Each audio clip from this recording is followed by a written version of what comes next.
So the place really influences what you write. Do you find that?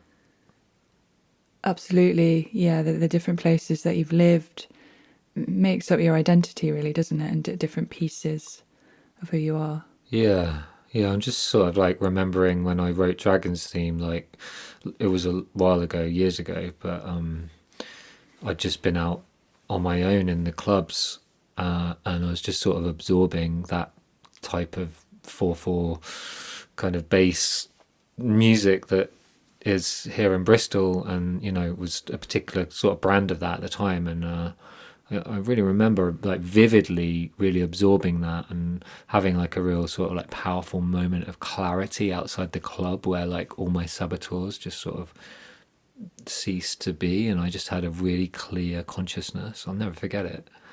And the next morning I woke up and I made Dragon's theme.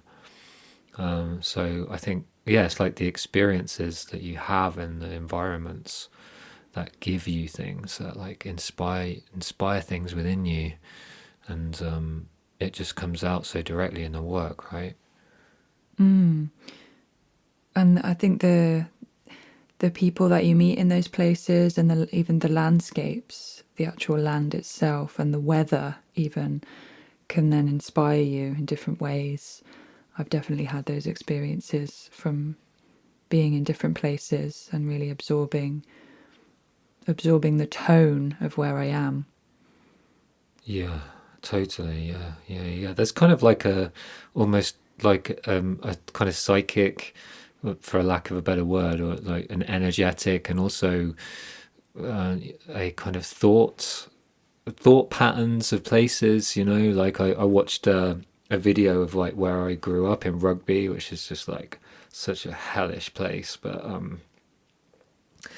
like there was this video that we watched, right, of like a couple of artists, because they're trying to like pump a bit more like into the arts there a bit, I guess, and to music, and they commissioned a couple of composers to like do something on Rugby town centre, and like you could just see that they were in like so much pain in their brains, like you know like They this. often do that with places that are sort of a bit grim, don't they? They pump lots of money into the arts, and they give lots of funding to build new venues and things Yeah, to try and lift a place. It happens all the time that's true, that is in massively this true. country, anyway. Yeah, that's 100% true. Yeah, so you've got these like really kind of like very working class places. Like I played a few years ago. Like we did a tour in this like kind of experimental theatre production that I did perform music with, and we went to all sorts of places like Dorchester and like around Leeds, kind of like in that part of the UK, and they'd have like the facilities were just like insane, like crazy money, like millions spent on like the best stages with like the best equipment. It's just like, and doing all this like really experimental stuff, but like everyone, you walk out in the town centre and everyone's just like going to pound shops, and like they probably the only sort of theatre that they'd ever go to is like what's that thing, pantomime. Yeah, Mm. so it's really really weird to have all these resources in places where people just don't, they're not really on that frequency. Mm. um Yeah. I mean, not to be classist, I'm sure there are people in those places that do love the arts, yeah, there is a small but following, yeah. yeah, it's maybe a bit harder to feel engaged in anything when you're in that environment. As I'm saying that as someone from a working class background, and I just remember how sort of dead inside I was when I was growing up, and I had no interest in the arts really. I didn't become interested in the arts until I moved to Bristol, when I was in my early 20s. And it's such a lively place for the arts here, and there's so many creative people. You just can't not be inspired. And the funding just gets cut here. you know it's interesting, but I suppose they want to throw culture into places so people will visit, right, so they can get the economy up. I mean, I get it from a like business angle. Yeah, I don't think it's classist. I think like, I mean, it's just like demographic, Mm. right? It's There are like, just some places that really give birth to artists and inspire artists. And I don't know why that is, if it's an energetic thing, like creative energy being in certain places. Or boredom, maybe, because it's like, you look at like Richard D. James and Square Pusher and like these people who came out of Cornwall, and they you've seen interviews with them, and they're just like, yeah, it's just so boring. It's so utterly boring. Like in the winter months, because they're quite like holiday destination places. The economy kind of thrives on holiday goers.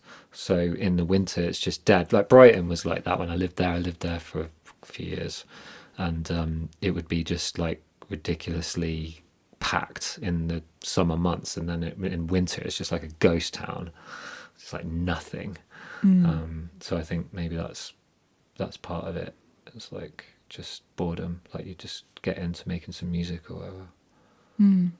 Yeah, it's interesting to think about how place influences people in this way. And in the interview that we're going to share today with Inés Labarta, she's lived all over the place. I mean, she's from Spain, and she has lived in Ireland and Scotland. She talks about being inspired by the Highlands, which I think a lot of artists are. It's where my heart is. That's where David hails from. Yeah, that's where my clan like chills. They chill up there. Look. They burn witches and stuff, and like what else do they do? I mean, it's a long history. I've just been reading into it, but yeah, they like work for kings and stuff. Like they get paid like what are those like mercenaries in 24 or something, like doing black ops for the king to get some cash. That's what it says in the history anyway. I don't know. It's complicated. Sorry, yeah, a lot of blood and death. Yeah, I don't know. Violence. I know there's more to it than that, but that's what tends to get written in the history, because it's just like it's all about bloody, like the media is all what's the word I'm looking for? Sensationalism. Well, speaking of which, we spoke in this interview as well about how Inés is rewriting myths. So myths from religion and that kind of thing, and how that gets sort of woven into new stories that are more queer friendly, and just more expansive. So it's a really great interview. We also talk a lot about storytelling, as she teaches creative writing. So that's a big part of it as well, how she approaches stories through dreams and that kind of thing. So it's a really fascinating conversation. And yeah, I'm really grateful to Inés for spending an hour with me and just sort of getting to see how her mind works. Always really interesting for me to do that with other writers. So hope you enjoy.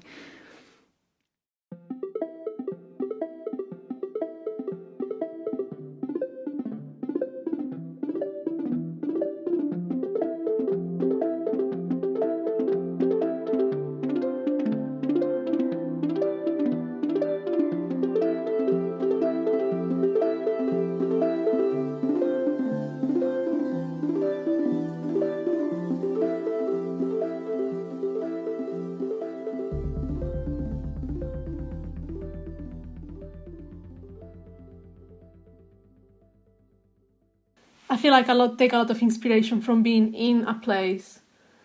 And being in a place kind of like inspires like stories and characters. But I start with the place, if that makes sense. Mm-hmm. And then I start wondering, who would live here, or maybe this place would have looked like different a few years ago or a century ago. So I would say, yeah, place is really important to me. And also because, I don't know, I suppose as someone who is an immigrant, and on the one hand I am an immigrant by choice, I suppose, because I chose to be here in the UK, although kind of like by necessity as well, because there were no jobs in Spain when I graduated university, or at least jobs in the arts, which is what I was looking for. But then I suppose by being an immigrant, being in another country, but still feeling really connected to the place, that's really important to me. That idea that you could feel connected to a place even if you are not, born there, or you are not necessarily super familiar with that particular place. And I would say that a lot of certainly most of my novels are very much linked to place or started in place. Like we were talking about Scotland before, and I lived there, and I was really impacted by Edinburgh. I mean, it's one of my favorite cities in the whole world, and coming from Spain, Edinburgh looks so different and from any other Spanish city, right? I mean, it's very unique. So that inspired two novels in me, actually. Inspired McTavish Manor, which was my first novel that I wrote in English, which is set a bit in Edinburgh and mostly in the Highlands, which are my favorite place in the world because I'm really impressed by the landscape there.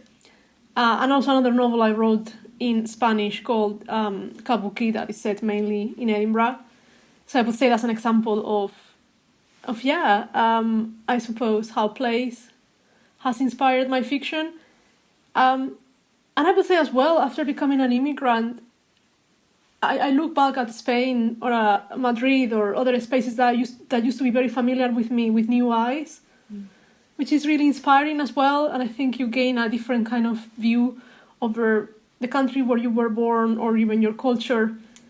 So I grew up in a very Catholic culture because Spanish, when you're Spanish, Catholicism, even if you are not religious, I am not religious, but it kind of permeates permeates everything really.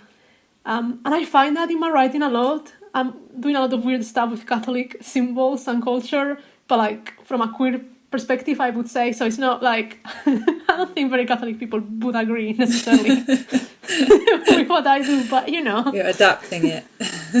Yeah. But it comes back in a weird way, and I was not doing that on purpose, but then looking back, I'm like, huh. It's amazing how those symbols that are still there in your subconscious can just bubble up and come out in the writing. Yeah, certainly, yeah.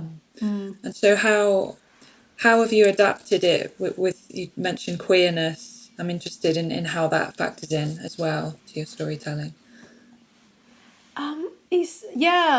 So this happened a lot with the novel I just published, which is called The Three Lives of Saint Ciarán. I mean, and even it has the name of Irish saint who is Saint Ciarán.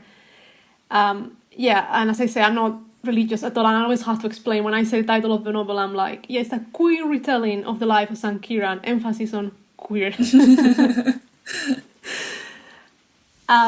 And I suppose that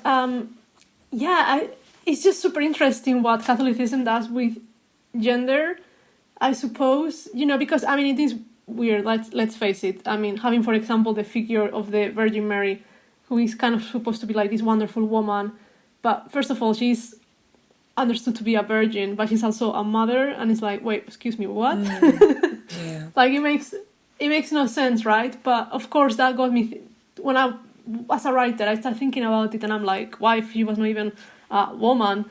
What if it was? It kind of like I suppose defies a lot of ideas on gender, and something that really kind of helped me reconcile myself with all those images and symbols of Catholicism that I grew up with and I completely disagree with, or I was very resistant towards, was discovering queer theology, which is something I discovered through research I was doing through my PhD, because I did a PhD in creative writing, and The Three Lives of St. Ciarán was the novel I wrote during the PhD in creative writing.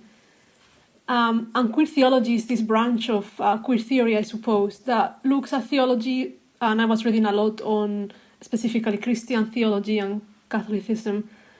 And it looks at things like, in Catholicism you have the figure of the Holy Spirit, you have the Father, the Son, the Holy Trinity, Father, Son, and the Holy Spirit. And they look at the Holy Spirit as maybe this gender fluid kind of like being or identity, which I found really fascinating. They look at ways in which, for example, drag queens in South America are kind of like owning the figure of the Virgin Mary as a sort of like holy drag queen, which I think is super interesting.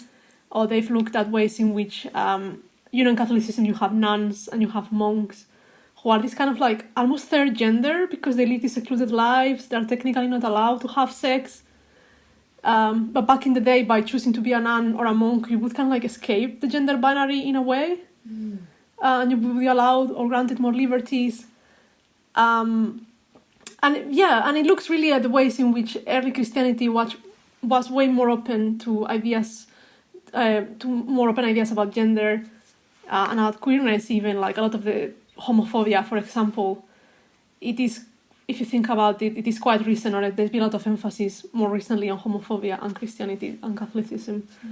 Just the idea of Jesus. I mean, he's such a passive man, really. I mean, he allows himself to be crucified. You know what I mean? He doesn't win by fighting like other heroes or by destroying everyone.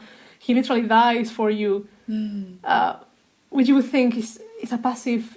He's almost a feminine figure. Yeah, self-sacrificing. And he just self-sacrifices, and big emphasis on self-sacrificing for Catholics, of course. Yeah, it's really interesting, isn't it?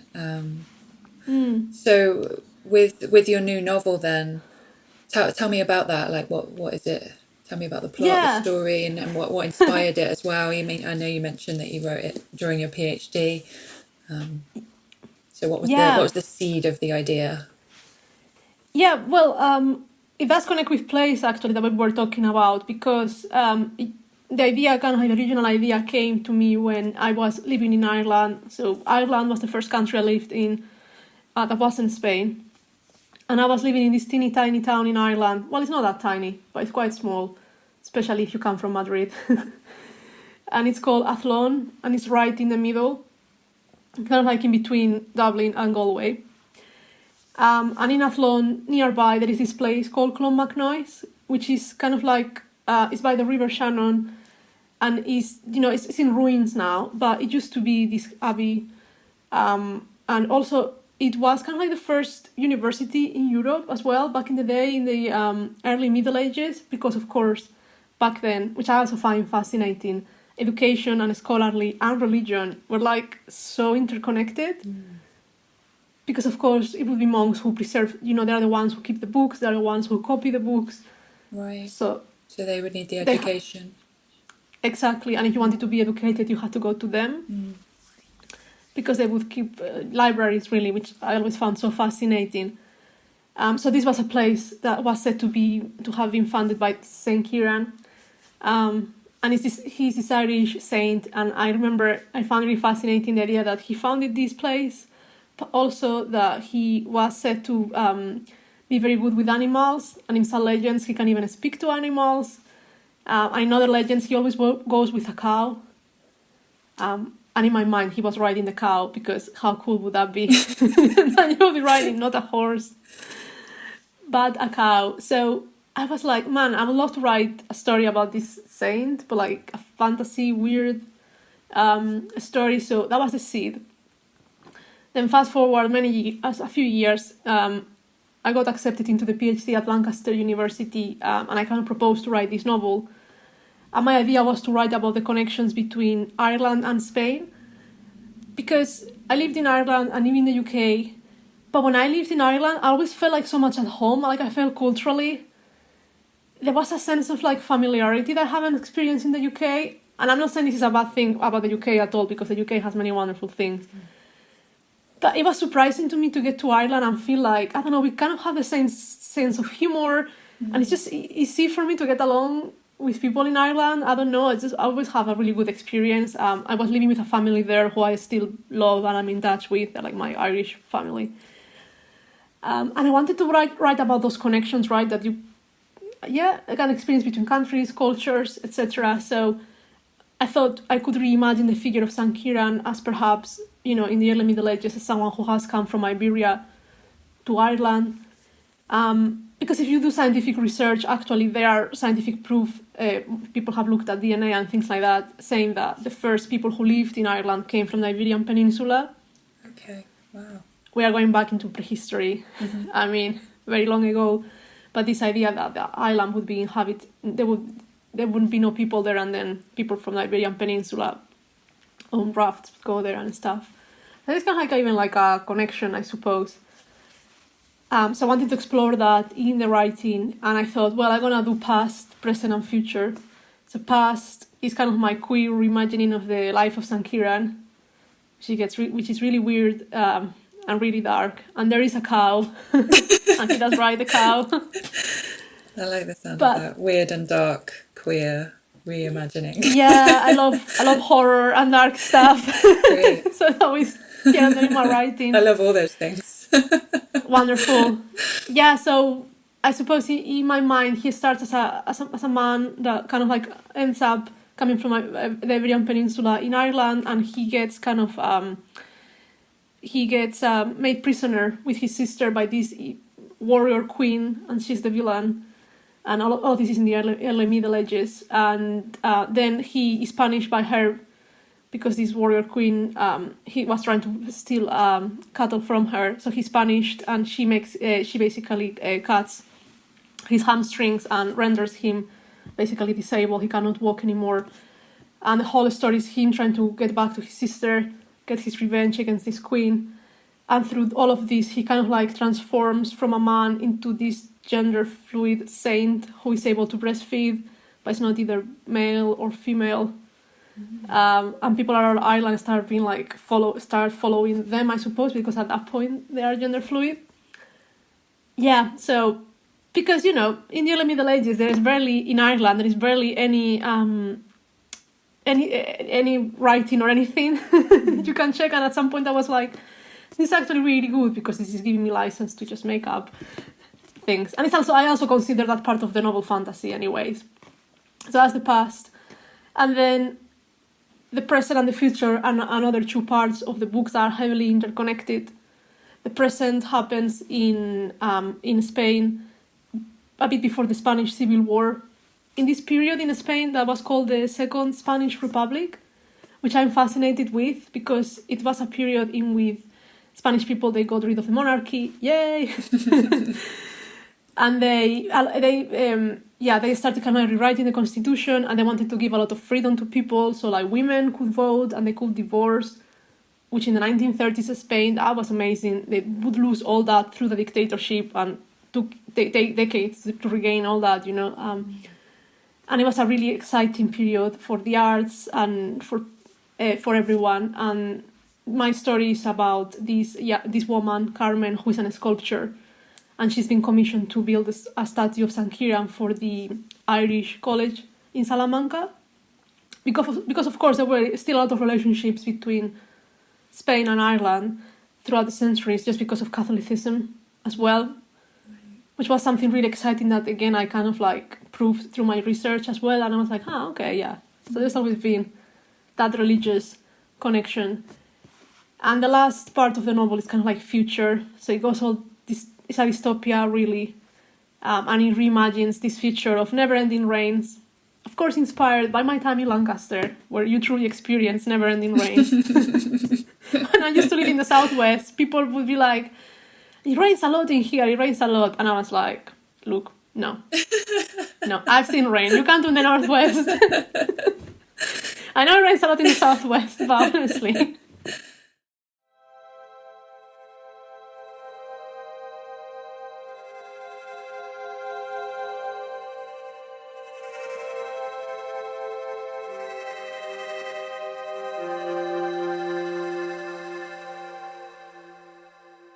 We'd really love it if you could help us to grow the podcast and grow the community. So if there's anyone you have in your life who you think might enjoy Pivotal Slice, please do recommend. It goes a long way. It does, and you can subscribe to our Patreon for as little as £3. You can also pay a bit more and get exclusive episodes and juicy content. Or if you fancy buying us a coffee, that would help us a lot to keep growing and give us a little energy boost. You can write a review on Apple Podcasts, Audible. You can rate us on Spotify, and you can engage us on YouTube by liking, commenting, and subscribing. This will go a long way in moving through the algorithm universe.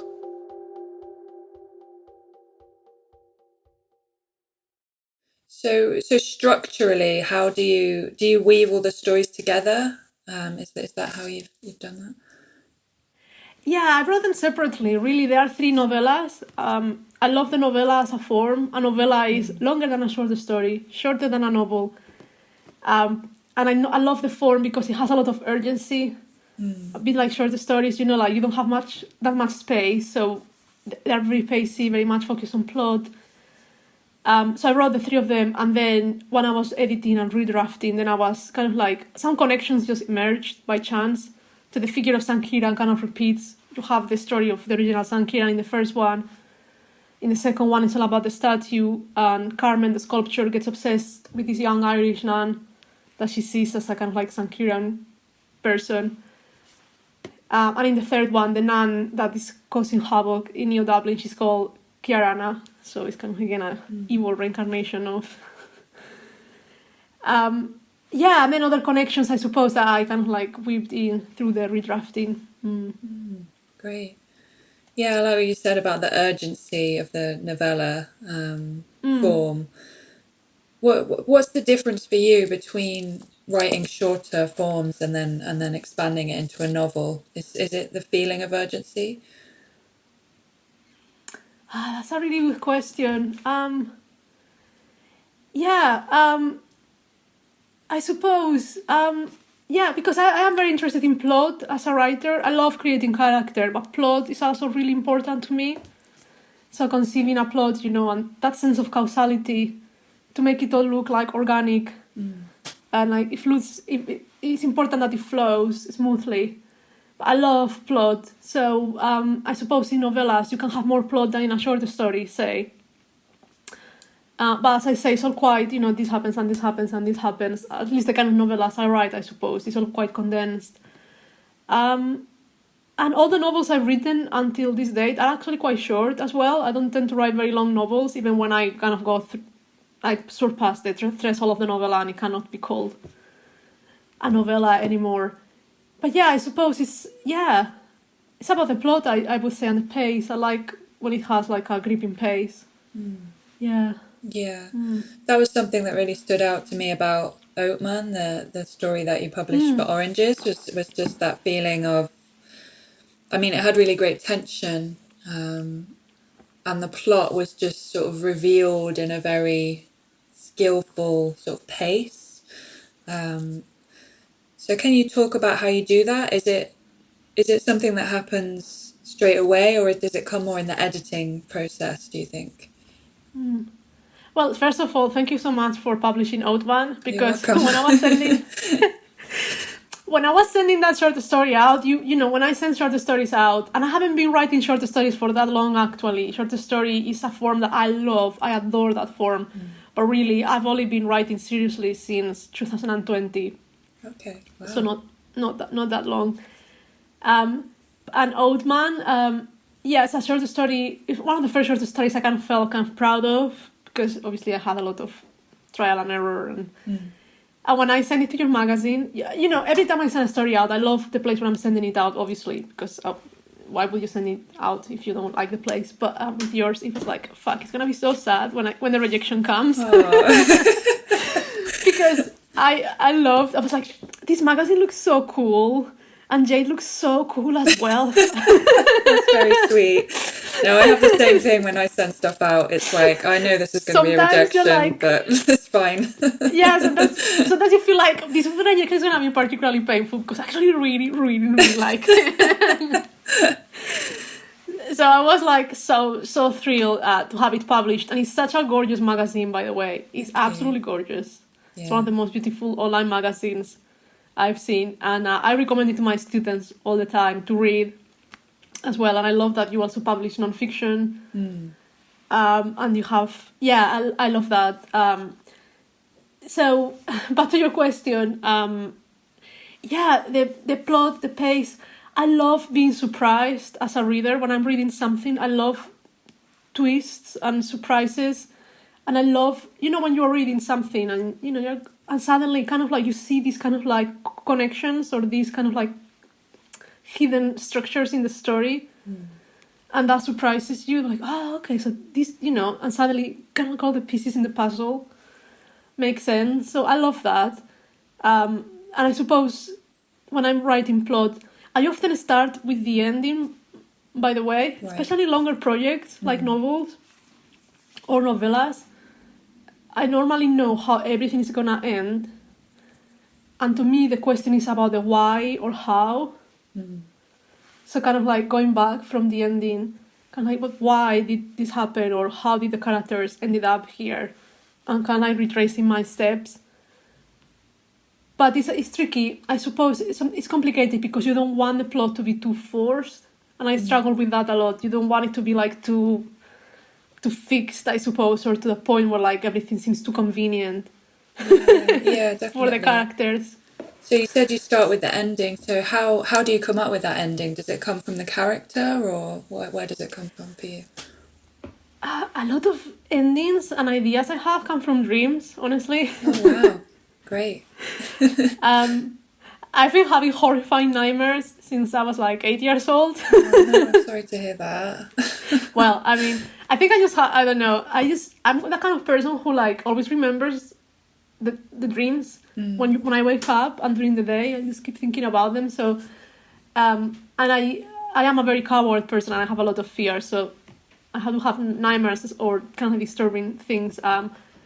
And sometimes it's just an image that I had in a dream that I'm like, oh, that's really weird.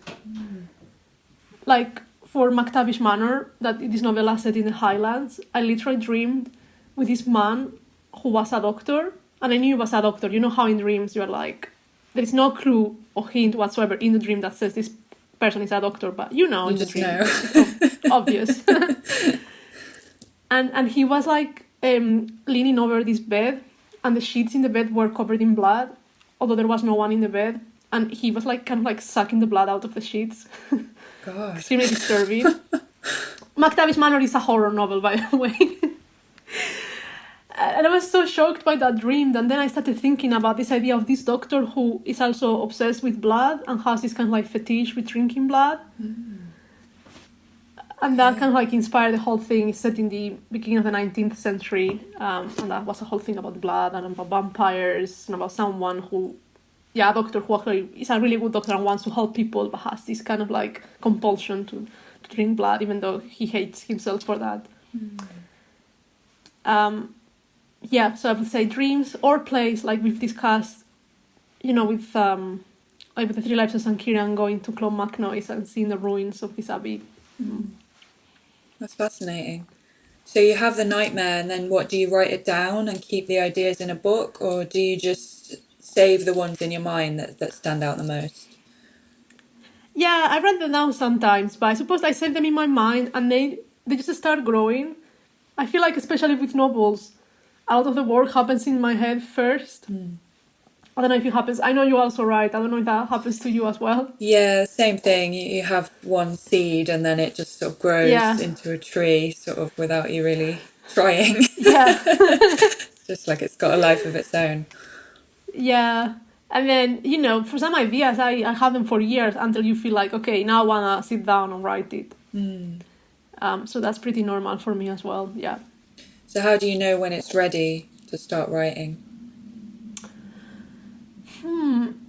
Yeah, that's a good question, because I am writing a novel now, and I had the idea for more than a decade. I suppose when you can't hold it anymore in your head, when you are like, when you've added so many things to it in your head that you're like, now I really want to play with it on the page. Right, yeah. So it's kind of bursting out. Exactly. Yes, pretty much. Yeah, I have a similar process. I find that like it's difficult though, because it does start to affect my sleep, where I'm like, I go to bed and as soon as my head hits the pillow, I've got like the idea like pinging around. And I have to like quickly write stuff down because I worry that I'll forget about it. So yeah, it's the same, I think, for me, when it's like the energy of it is bursting out. Because I think the mistake, I think the mistake a lot of writers make is maybe starting to write something before it's fully bloomed in their head. And I do find that in some of the submissions that I read for Oranges, it's just like I can sense that this needed a bit more time to like develop before it was ready to go on the page. And I know that you teach. Do you find something similar in the students that you teach?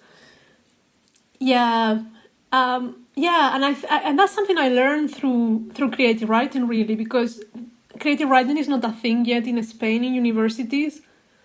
I think a few universities are starting it, But certainly when I was studying, there is no degree or anything. I think there was only one subject that you could take, kind of like as a, a random subject. I remember in my university, and that was all. And it wasn't until, but I've written a lot, but when I was writing, I was just quite, just did it for fun, and I was quite, intuitive about it. Although I have to say I've always read a lot since I was teeny tiny. I mean, I love reading. And I think you can learn so much only from reading, obviously. Yeah. And with my students, something I learned is the drafting process. Like, I hadn't realized that the drafting process is so important. A bit like you are saying, like, it is very rare, almost impossible that, you have an idea, even when you have an idea in your head, that you put it on the page and that's it. It's like... As much as we want that to happen. I think maybe it can happen maybe to you once in your lifetime. Or yeah, one idea. Certainly, I don't think with short stories and with novels, that would be impossible with a novel, I think. The drafting is so important. And I think actually, now that you say, the drafting can happen either on your head or on the page. Because personally, for me, my first drafts are extremely messy. I don't show them to anyone, and they don't make sense. Like, only to me, and sometimes not even to me. Yeah. And then I just build up on those first drafts, like, so much, and I do second, third, fourth, fifth. I mean, and it's through the drafting that I kind of, like, the story starts emerging. So to me, it's almost like carving. When you have the block of stone, and it doesn't look like anything, but then you start carving and suddenly something starts emerging. But I do hear from other colleagues and from students that sometimes, you can also kind of like think a lot about the story in your head and kind of like polish it in your head. And then when you start writing the first draft or the second draft, it can be already much more polished. Right. I think you're right. It depends on the person, doesn't it? And what... I think it's a different process. Yeah. But I think you're totally right. Like, it has to, and you have to let it marinate in your head or on the page. And I tell that to my students all the time. And yes, sometimes, I mean, indeed, I'm now in the midst of marking at university. And it's so fun to mark creative writing because you never know what you're going to get. And it's always different and exciting. I love it. My colleagues in English literature have to mark essays. And I suppose they are sometimes on the same topic or on the same thing. And I just get something different. And sometimes it's so sad, like you are saying, when you see... I've been marking pieces where I see the idea, and the idea is great. But like you say, it's like, but... Yeah. It's all over the place. And you are thinking, I would love... I can see this, but it needs, like, a few more drafts. So what makes a piece really stand out for you? Well, originality is very important to me, personally. Even as a reader, I like being original and stuff and different. I can't see why there are people who really love reading kind of like... let's put it this way. I don't think necessarily there is a problem with cliché if that's what you want, if that's what you need. So when I'm talking about cliché, I'm thinking about, a horror story that's heavily cliched, or a romance, or a crime. Sometimes I can see how the fact that you know how it's going to end, or the fact that it's going to follow some structures, I can see how that can be good for some readers. But for me, I always want different things, because if I know how it's going to end, I just get bored. And I'm like, eh. So originality, to me, is very important. And you get that in writing sometimes, don't you? Like, with my favorite authors or my favorite pieces, it's all about this unique way that the author has to look at the world, and you're like, whoa. And that really, I really love that. So I would say originality. And then there is something about voice and the writing style. If the writing style is pacey, even if not much is happening, I think I'm still in. So, yeah, I would say originality and voice. If I vibe with the voice and if it's original, certainly I'm loving whatever that is. How about you? How do you... Because...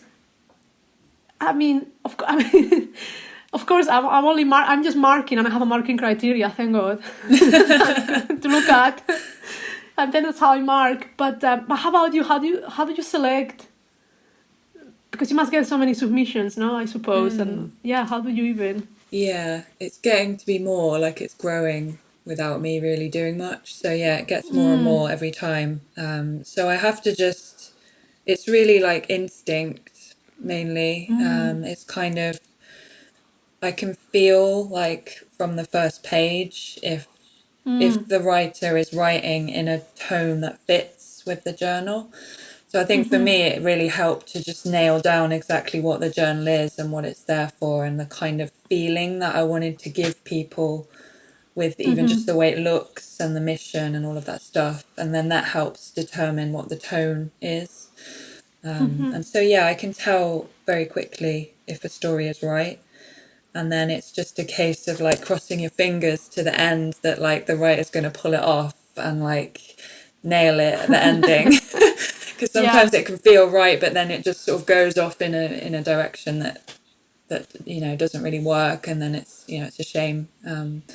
But it's a great feeling when you get to the end of something and it's like, wow, they really just they nailed it. They really knew what they were doing and like, yeah, stuck the landing. Because I think endings are particularly tricky, and Yeah. I think, like you said, starting with the ending is really smart, because it's just sort of nailing down what the intention is and what feeling you want to leave the reader with. And I think if someone has put that thought in and has done that, then it makes it really stand out for me. Yeah. Oh, you put that beautifully. Yeah, the ending is so important to me, like you are saying, because sometimes, yeah, if I loved a novel or a short story, but then the ending falls flat, kind of leaves you with a bad taste. You're like, yeah. I just don't like it when an ending is cheesy or like obvious, a bit like you were saying, like where it's just the obvious choice, like they haven't really known what they're going to do with the ending, and then they just sort of give a happy ending to a story that doesn't feel like it should have a happy ending. That's really common, and even in like published novels I read that as well. That happens, and it is a real shame. But yeah, I think tone is the main thing for me with selecting things. And yeah, Oatman was just like really, obviously thematically, like what it's actually about. It's about a woman sort of defying, you know, the boxes that we get put in, and doing this thing that seems sort of crazy, to sort of express herself. And then yeah, it's just the pacing and all of that stuff was just really, really tight. And I like that you start with a sort of question of like, is this woman gonna get a face tattoo? Like, is that what's gonna happen here? And then you just sort of play with the readers, like wanting to know that right until the end. So yeah, I think that's a good thing as well, just having one question that's in the reader's mind like, throughout the whole story.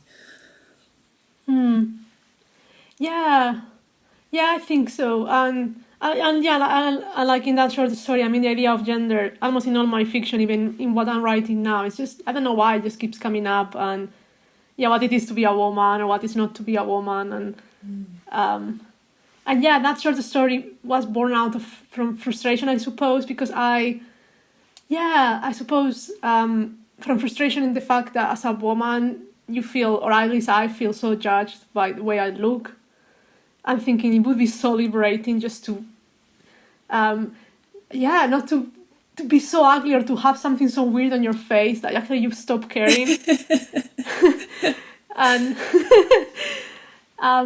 and I think writers have written about this before in better ways than I've done. There is this science fiction writer called Ted Chiang, and he has a fascinating short story called Liking What You See, in which in societies like our society, but they have invented this kind of software in which people cannot perceive beauty anymore. Wow. So you have this software in your brain, and then you can't tell if someone in front of you is beautiful or not. You just lose the ability to discern. So when you relate to people, you are making friends with people or hanging out with people just based on, you like them because of, taste or because of conversation or whatever, but physicality is not something that you take into account. And the whole short story is super smart about the ways in which, some people criticize this device because they say, as humans, we need to be able to perceive beauty because beauty is something so interesting.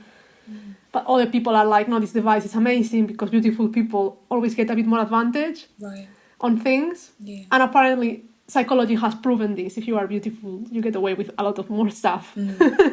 Beautiful, quote unquote, whatever that is. And at some point in this short story, there is this group of women who just start mutilating their faces and look wanting to look extremely ugly on purpose. Like they take away their noses, like really crazy stuff. And to them, that's a way of saying, you know, as women, beauty is not a thing for us. We want to be as ugly as possible. And I found that so interesting. I was like, yes. I'm not gonna cut off my nose, but but there's something there. I don't know. Yeah. Well, I like that you used the tattoo as a way of doing that, because I feel like tattoos are not really. I don't know. I haven't come across that subject that much in writing, and it is something that interests me. You know, I have tattoos, and I'm actually writing a memoir at the moment, and I'm writing about my experience of getting my first tattoo and kind of what that meant to me in terms of like self-expression and, you know, feeling like I didn't know who I was, and this was a way that I could sort of change myself to express something. Yeah.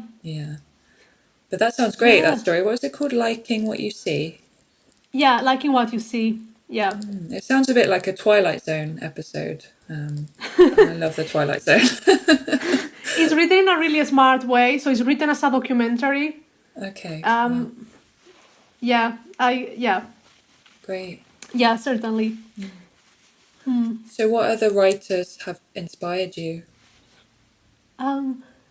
Well, I love Ted Chiang that I was just talking about. He's actually the writer who wrote a novella called Story of Your Life, that inspired the movie Arrival. Oh, okay. Right. That, you know, if you watched about aliens coming to Earth and they need to hire a linguist, so they try to decode the alien language. The novella is much better than the movie, by the way. But, okay. Yeah, I wasn't that keen on the movie, so maybe I'll check the novel out. It's much more interesting, and he's someone, I suppose, that does a lot with plot in short stories as well, which is amazing. I read one of his short stories, and to me it's like reading a novel because it's so tight and complex and amazing. But my current literary crushes, I would say, I love Mariana Enriquez. I don't know if you know her. This Argentinian writer, but she's widely translated into English, which is amazing. Really, that she's so well known in America and the UK. So she writes these incredible horror short stories. She has a couple of collections. One is called The Dangers of Smoking in Bed. Okay, that sounds wonderful. Familiar. Yeah. She's getting quite famous, and she's even published a novel translated into English called Our Share of Night.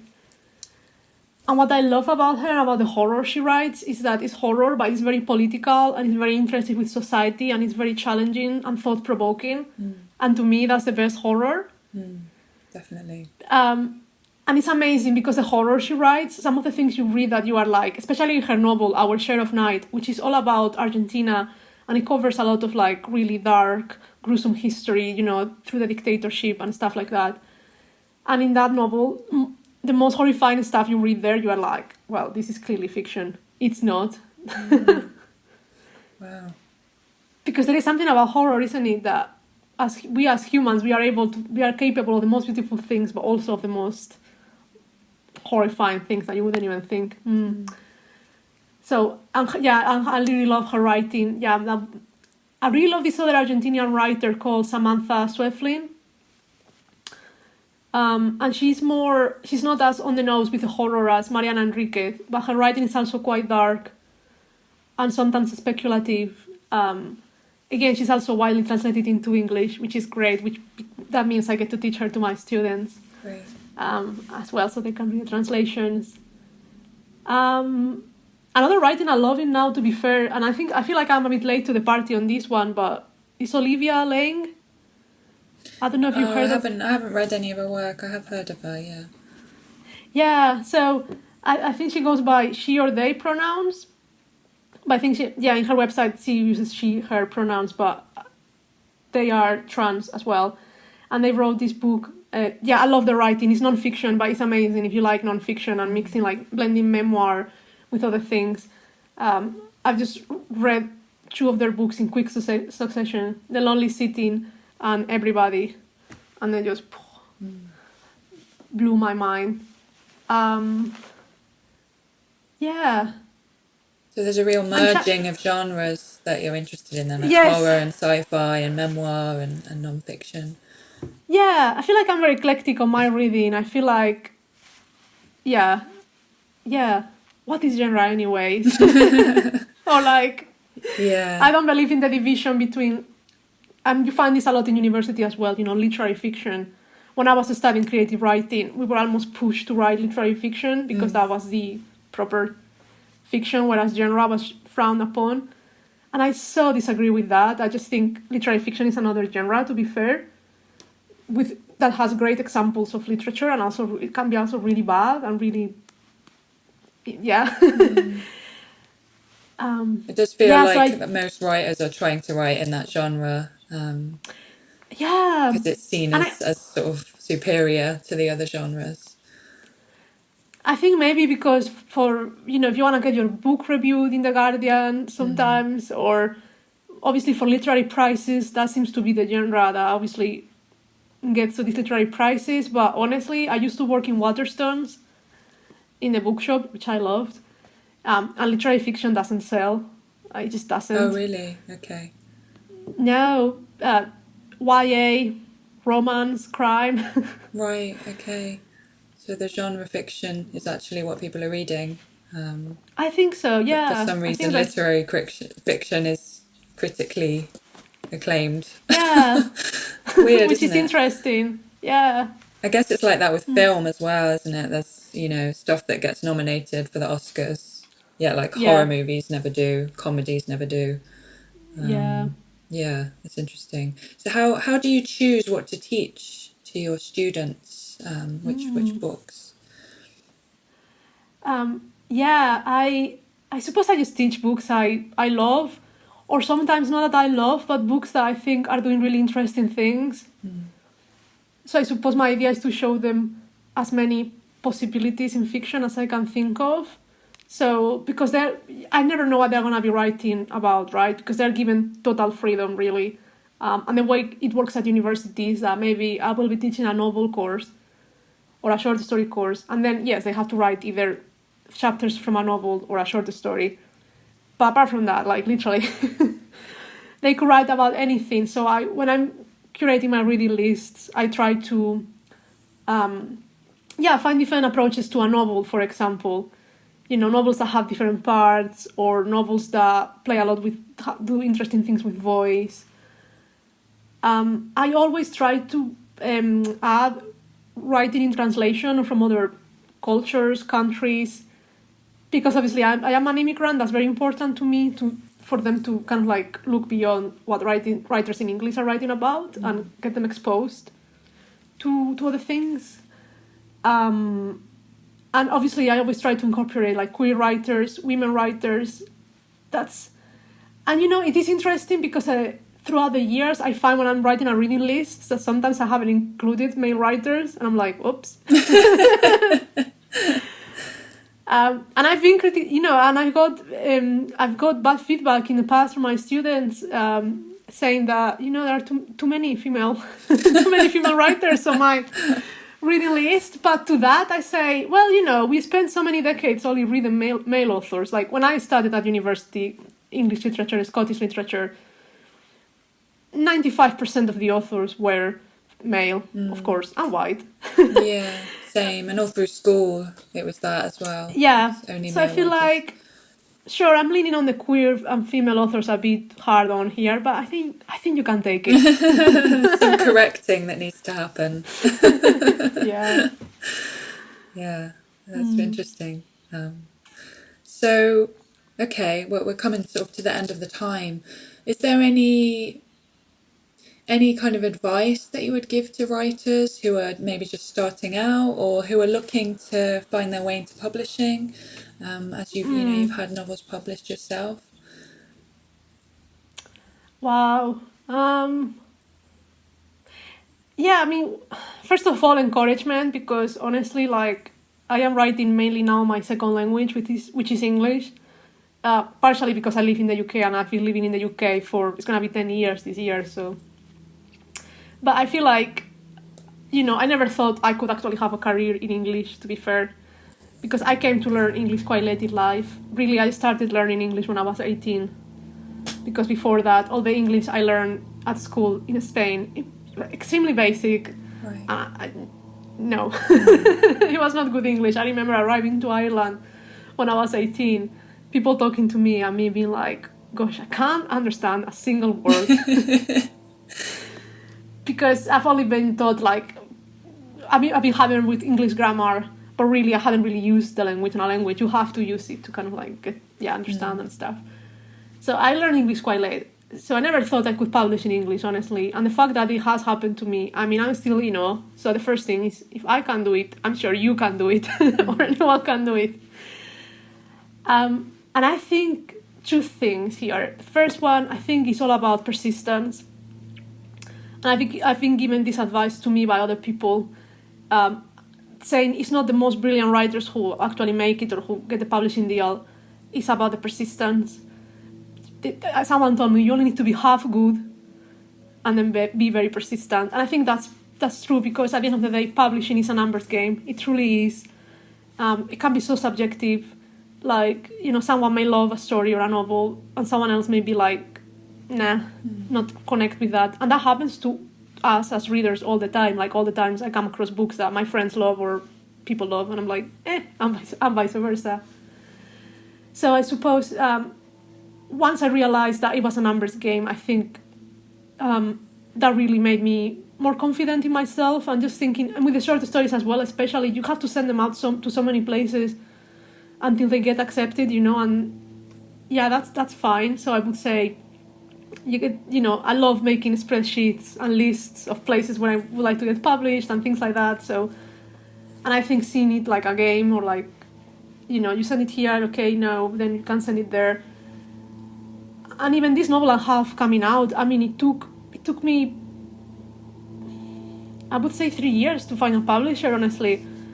But when I did, and I knew, because it's quite experimental, it's quite strange, but when I did and I published it with Blackwater Press, my editor was amazing. She was the best editor I've ever had. She's someone who speaks English. I mean, she's English, but she speaks Spanish fluently. Wow. Which is an incredible blessing for me as a writer, to have a multilingual editor. And the whole process was incredible. So, like, sometimes you have to wait, but I think you eventually get there. So, persistence. And then another thing that really helps me, because I feel, I don't know if you find the same, because again, I know you're also a writer, but the ego, I mean, you have to face rejection so many times. So again, this happens to my students, they send something out, they get rejected once, and they're like so broken. They're like, oh my God, this story is so bad. That's it, I'm finished. That's it. And I'm just like, no, that's not how it works. Yeah. I always tell them, like, you're going to reject it so many times. And again, to me, by doing the PhD, for example, I found my own community of writers here in the Northwest, and people who were much more ahead in their careers than I was. And they were so honest with me, and they were telling me that they still get rejected all the time. And to me, that was so eye-opening, because I thought, okay, it will get to a point where, like, right, I've made it in writing. And everyone will say yes. Yeah, everyone's going to say yes now. No. So I suppose getting accustomed to the idea of rejection, and I think rejection, it gets easier the more, I remember, yes, sure, 10 years ago, I got a rejection. I was destroyed, crying on the floor. Yeah.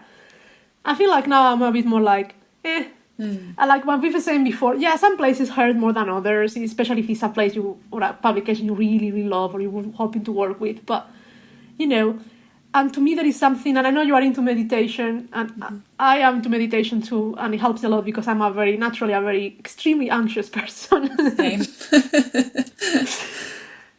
And I suppose meditation has helped me, or is helping me a lot, to think about it. It's all about the process, really. And just to try to think, like, it's not about the aim, because I used to think the aim was to get published. But of course, when I got published, now the aim is to get published by bigger publishers. And when I get published by a bigger publisher, now the aim is to get an award. Right. You're never there. You know what I mean? And I'm sure when you get an award, you want the Nobel Prize. And when you have won the Nobel Prize, you want something else. So it's like, no, it's a process. It's a process. And always have something on the go, I think it really helps. And trying to I'm sending a novel out now to agents and publishers, and that's obviously quite stressful. But because I'm already working on something else, it's all about the process. I think that really helps, not putting all your eggs in one basket and always have something on the go. So you're always on to the next thing. And it always feels, because again, I don't know if it's like that for you, but to me, I feel like I need to write regularly to feel human.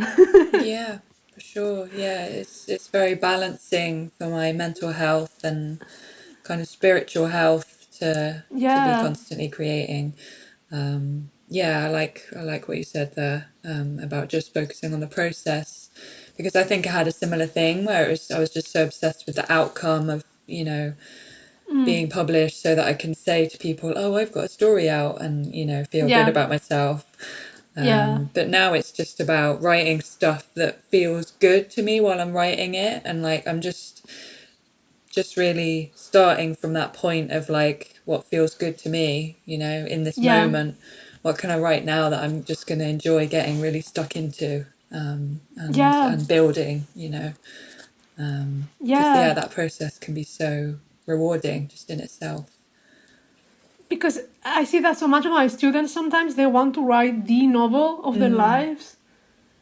And I'm like, oh my God, like, that's, how can you even, like, of course you can't even start because you're putting so much pressure on yourself. Yeah, and it's like, this first novel is going to be amazing and it's going to get published immediately.